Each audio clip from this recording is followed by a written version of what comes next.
Almabit, ყველას და სამირა ძალიან კარგად იცი, რომ ეთნიკური უმცირესობების თემების მდგომარეობა ცოტა უფრო ადრე, წლებით უფრო ადრე დამძიმდა, ვიდრე ეთნიკურ უმრავლესობას მიადგებოდა რუსული ტიპის მმართველობა.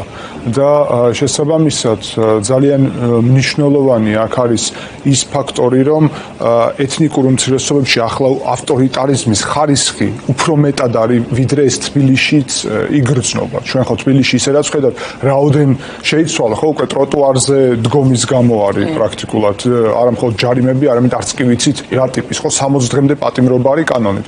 ეს რეგიონებში წლების წინ დაიწყო და იქ მოსახლეობის ხმის ჩახშობა აქტიურად მიმდინარეობს. თან მეორე ხარისხოვანი მოქალაქეების სტატუსით, იმიტომ რომ როდესაც ხელისუფლება ევროინტეგრაციის გზით არ მიდის და ავტორიტარიზმის, ანუ კლასიკური რუსული გზით მიდის, მაშინ იქ მოქალაქეებს არათუ ერთიანებს ერთ სახელმწიფოში, რაზეც ახლა ვისაუბრეთ, არამედ პირიქით ყოფს ერთმანეთისგან, მათ შორის ეთნიკური პრინციპით და რელიგიური. ამიტომ ჩვენ ვხედავთ, რომ იქ პროპაგანდა ასევე ძალიან აქტიურად მუშაობს, სხვადასხვა თემებს იყენებენ, დაახლოებით რაც ჩვენ ეთნიკურად ქართულ საზოგადოებაში ვხედავთ, მაგრამ უფრო ტარგეტირებულად, ანუ რაც უფრო კარგად მუშაობს იმ კონკრეტულ ეთნიკურ ჯგუფზე.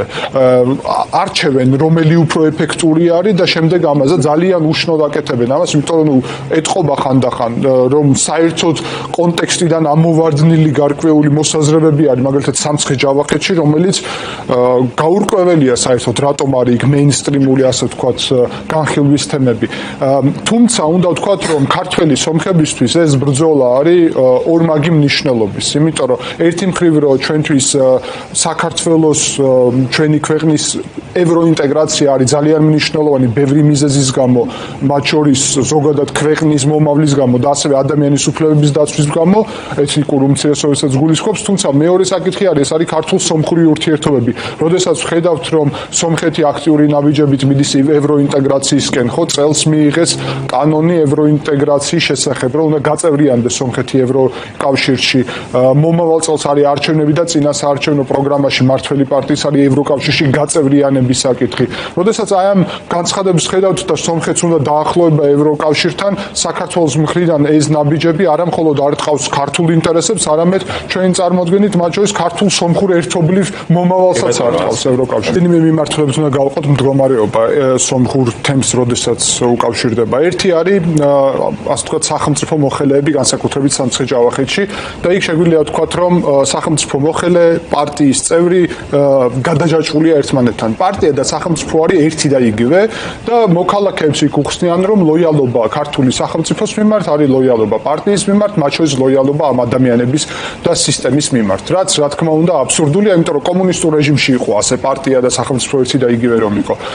რაც შეეხება და აი ეს ადამიანები და ეს სისტემა ებრძვიან ადგილობრივ, მაგალითად სამცხე-ჯავახეთს თუ ავიღებთ, სადაც გაცილებით უფრო რთულად არის ვითარება, ვიდრე თბილისელი სომხებზე როცა საუბრობთ, ვინც სრულად ინტეგრირებულია ცხადია.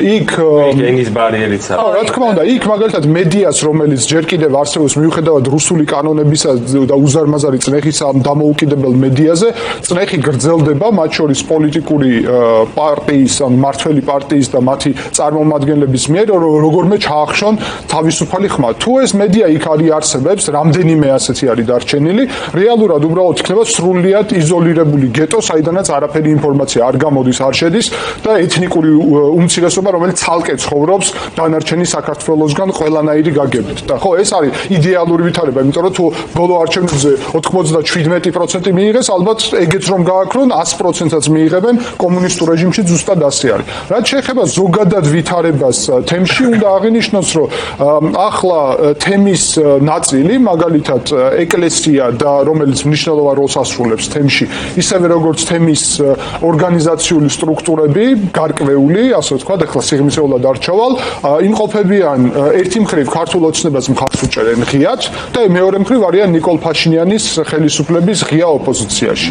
ეს ძალიან საინტერესო დამთხვევაა. თუმცა აქ პოზიტიური ის არის, რომ ნიკოლ ფაშინიანი და სომხეთში ხელისუფლება დღეს რომ კგბ-სგან სომხური ეკლესიის გათავისუფლებისთვის იბრძვის და ეს ჩემი სიტყვები არ არის, პრემიერ ფაშინიანის სიტყვები არის, ეს რა თქმა უნდა გულისხმობს, რომ ეს ბრძოლა არა მარტო სომხეთით იფარგლება, არამედ მთელი დედამიწის ფარგლებში უნდა მოხდეს სომხური ეკლესიის ეკლესიაზე კგბ-ს გავლენების შემცირება და ეს უკავშირდება კიდე სათემო ორგანიზაციებს, იქაც თავისი მექანიზმები არსებობს რუსული გავლენის, მოკლედ რო ვთქვა. შესაბამისად, უცნაურად იკვეთება, რომ პრორუსული ჯგუფები ქართულ ოცნებას მხარს უჭერენ და ნიკოლ ფაშინიანს, რომელიც პროევროპულია, წინააღმდეგ არიან. ხო, აქედან ბევრი დასკვნის გამოტანა არის შესაძლებელი.